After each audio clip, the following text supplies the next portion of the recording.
राम समर्थ श्रीराम. दशक 8 समास 6 दुश्चित्त निरूपण.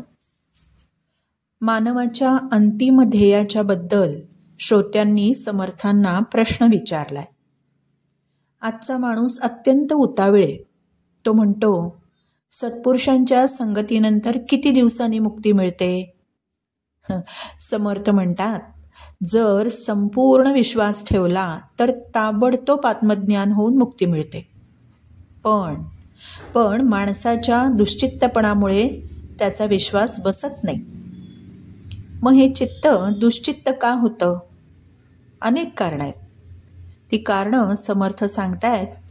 मनाचा अस्थिरपणा हे एक कारण, श्रद्धाहीनपणा, श्रम करण्याचा कंटाळा, लक्षहीनपणा, चित्ताची व्यग्रता, विचारात घोटाळा, निश्चितपणाचा अभाव, अशांत अस्थिर मन.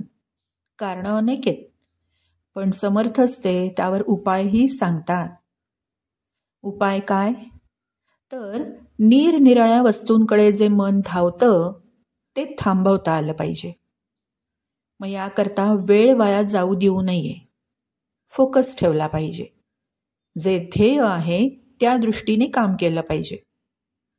आपण जे वाचतो त्याचे अर्थ, प्रमेय, सिद्धांत शोधून बुद्धीत साठवावे. मनाच्या तन्मयतेने श्रवण करावं. ज्याची बुद्धी अत्यंत सूक्ष्म आहे आणि जो अनन्य होऊ शकतो त्याला ताबडतोब मोक्ष लाभतो. तो ताबडतोबचा क्षण येण्यासाठी मात्र चिकाटीने अभ्यास हवा.